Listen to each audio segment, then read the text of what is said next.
अच्छा जी, बात कर लें एक ख़ास तौर पर कामरान टसूरी साबिक गवर्नर के हवाले से। और कामरान टसूरी साहब के लिए हुआ ये कि शाहराए कायदीन ओवर हेड ब्रिज पर एक शख्स लटक गए जनाब, गले में फंदा डालकर तस्वीर पकड़ी हुई थी कामरान टसूरी साहब की, अवामी गवर्नर की, और कहने लगे कि जनाब उनको ही दोबारा बनाते हो तो ठीक है, गवर्नर बहाल करो, और मेरी सदर से, वज़ीर आज़म से, सबसे अपील है, वरना मैं नहीं उतरूँगा। खैर पुलिस वहाँ मौके पर पहुँची, उनको उतारा गया बिला फिसला कर, और फिर उनको कहा गया कि भैया क्या हो गया आपको, क्यों अपनी जान देना चाहते? उसने कहा नहीं, कामरान टसूरी साहब को बहाल किया जाए, मैं नहीं मानूंगा वरना। अच्छा, एक और ख़बर ये है, कामरान टसूरी साहब के जो साहबजादे हैं, ज़ाहिर स्कूल मेरे ख्याल गोइंग है, उनको एम्बेसडर बना दिया IT का सिंध में, तो उस पर भी एतराज़ात हो रहे हैं, और उस पर सबसे बड़ा जो एतराज़ किया है वो नून लीग सिंध ने किया है। वो कह रहे हैं यार ये क्या बात हुई, हम तो बात करेंगे अब ऊपर जाके कि इस बच्चे को क्यों बना दिया आपने। सर दोनों खबरें आपके सामने। पहला जो था मैंने देखा नहीं, आपने गौर से देखा था कि फारूक भाई तो नहीं थे?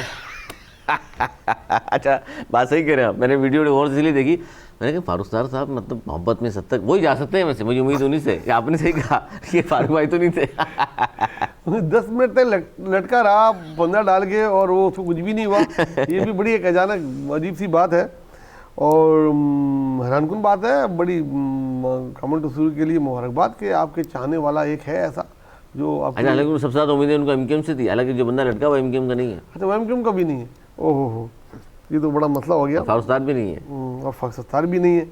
तो बहरहाल उसने अपना नाम बना लिया। और कामरान टसूरी साहब, बड़ा ख्याल रखिएगा इस आदमी का जो आपके लिए जान दे सकता है। अगर कोई एक आदमी भी जान दे सकता है किसी के लिए तो बड़ा कीमती आदमी होगा आपके लिए। और डॉक्टर फारूक साहब ने ये कहा कि दोबारा गवर्नर हम बना रहे हैं कामरान टसूरी साहब को, दोबारा जल्द गवर्नर बन के आएंगे। तो नून लीग ने उस पर भी रिप्लाई कर दिया, वो कहते हैं अगले 10-15 साल तो MKM में गवर्नर आता नहीं है। मैं तो ये नहीं कह सकता कि 10-15 साल में आता, नून लीग ने कहा। हाँ, नून लीग कह सकती है, हाँ, लेकिन बहरहाल अगले 2-3 साल तक तो मुझे नजर नहीं आता कि कोई उनका गवर्नर आए। और कानून, और उसके बाद आए भी तो कामरान टसूरी आए, ये मुझे तो बिल्कुल ही नहीं लगता। एक अपनी इनिंग खेल चुके हैं, वो अपना काम पूरा कर चुके हैं। अब वो सियासत की तरफ आएंगे, वो कोशिश करेंगे कि कोई डिप्टी करूँ। अच्छा, पिछले दिनों वो गए हैं बहादुराबाद, अपनी कारकर्दगी पेश की, जहाँ इस्तकबाल हुआ, और चूंकि बात चल निकली है तो थोड़ा सा वो भी शामिल हम कर लें कि भाई बहादुराबाद गए वो, और उनका इस्तकबाल किया उनकी पार्टी के एक ग्रुप ने, दूसरा ग्रुप गैर हाजिर रहा। और हमने ये कहा भी था कि भाई अगर आपके 22 MNAs हैं तो 50% भी अगर वहाँ होते 11, आपके 36-37 MPs हैं, 18 अगर वहाँ मौजूद होता, हम कहते 50% पार्टी मौजूद है खालिद भाई के साथ और कामरान टसूरी के साथ। लेकिन सर ऐसा हुआ नहीं, तो इस्तकबाल भी हुआ। उन्होंने कहा जी मैं तो अपनी कारकर्दगी यहाँ पेश करने आया हूँ कि मैंने 3.5 साल में क्या क्या किया। किस तरह देख रहे हैं इस सिचुएशन? दो वजूहत इसमें सीरियस नोट पे मैं बात करूँगा। एक तो ये बात है कि या तो लोगों को बुलाया ही नहीं गया, एक ग्रुप तो नहीं आ रहा। टसूरी साहब गए तो बाकायदा MKM की जानिब से ऑफिशियली मैसेज चलाया गया था कि भाई कल वो परसों जब भी तारीख रखी थी आ रहे हैं, इस्तकबाल करना है उनका। तो दूसरा ग्रुप तो गैर हाजिर। इस ग्रुप में भी सिर्फ चंद लोग इस्तकबाल करना चाहते थे, बाकी नहीं चाहते कि वो आके कोई हीरो बने। मेरी इतलात बहुत ही करीबी इतलात के पसंद का, तो उसको उस दिल से बुलाया ही नहीं कि अगर ये ग्रुप भी अपनी पूरी कोशिश करता तो 1000 लोग तो जमा हो जाते ना। सर बड़ी बात थी कि कारकुनान की तादाद इतनी भी नहीं थी कि जिसको हम कहें कि यार मतलब गली भर गई, वो भी नहीं थी। हाँ, हालांकि इन्होंने लाखों लोगों को अफ्तारी कराई, लाखों लोगों को सहरी कराई, पता नहीं कितने IT इन्होंने वो करा दिए और कितने वो करा दिए। लेकिन उनमें से कोई 2% ही लोग आ जाते तो 2-4 हज़ार तो बन जाते ना। तो ये देख लें कामरान टसूरी साहब, आप जो कुछ भी कर रहे थे तो वो उसका क्या फ़र्क पड़ा। सियासत एक अलग चीज़ है और जो है चैरिटी एक अलग चीज़ है। चैरिटी और सियासत को अलग अलग रखें। कभी भी ये ना समझें आप चैरिटी में कोई प्रोग्राम कर रहे हैं और उसमें हज़ारों लोग आ गए तो वो सियासत में भी आपके साथ हैं। वो अपने काम जिस मकसद के लिए आए वही वो उसमें आए, वो आपकी पॉपुलरिटी की वजह से नहीं आए। सियासत को सीखना पड़ता है, करना पड़ता है। स्टूडेंट लाइफ से लेके ऊपर तरबियत होती है, तब जाके जो आपके साथ हैं वो कभी joint sector incharge, unit incharge, पता नहीं क्या क्या बन के ऊपर आए, उनको पता है सियासत क्या होती है। और आपके साथ सियासत हो गई है, इस बात को आप जितनी जल्दी तस्लीम कर लें इतना ही अच्छा है। और शायद कोई ओहदा अगर इंटर पार्टी इलेक्शन भी MKM में होने वाले हैं, 7 तारीख को केस भी लगा हुआ है, तो आपके पास इस तरह की कोई इतलात तो नहीं है? कामरान टसूरी साहब भी नए चेयरमैन हो सकते हैं? नहीं, नए चेयरमैन तो नहीं हो सकते, मुमकिन ही नहीं है।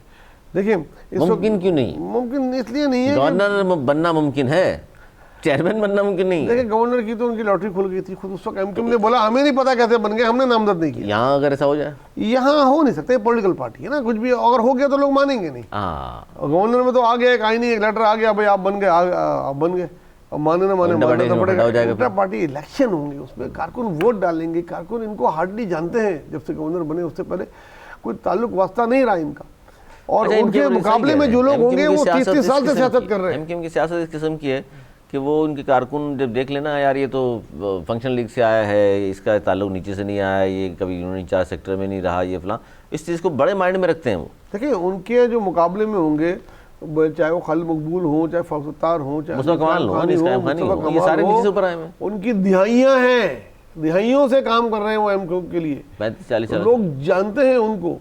ये तो जुम्मन आ जाए, ये आ जाए, हाँ लेकिन कोई इनकी खिदमत तो है ना, खिदमत है तो कोई बहुत सारे ओहदे हैं, उनमें से शायद कोई ओहदा में एक वो नामजद हो जाए।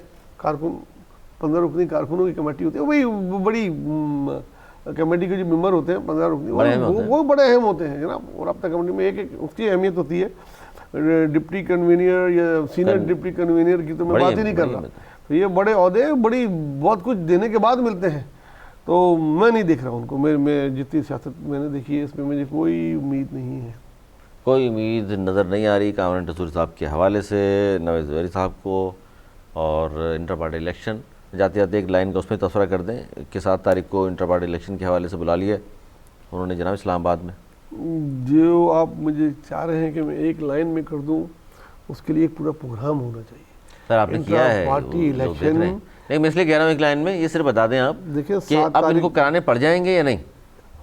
आइन बोल रहा है 4 साल में करने चाहिए, उनके अपने आइन, उनके अपने दस्तखत मौजूद हैं, उसमें कह रहे हैं कि 4 साल में होने चाहिए। 4 साल का अरसा गुजर चुका है। कहेंगे जी चूंकि इस वक्त खत्ते की सूरत ऐसी है तो बड़ा मुश्किल हो जाएगा, थोड़ा टाइम दे दें, फिर टाइम मांगेंगे। उनकी राब्ता कमेटी ही कंप्लीट नहीं है। सबसे पहले तो अभी तो वन मैन शो है ना, देखें वन मैन शो है, चेयरमैन नाम का कोई ओहदा नहीं है आइन में, कन्वीनर है, एक कन्वीनर होना चाहिए, 2 या 2 से ज़्यादा सीनियर डिप्टी कन्वीनर, फिर डिप्टी कन्वीनर, फिर 15 रुकनी, कोई पहले तो वो नोटिफाई होंगे।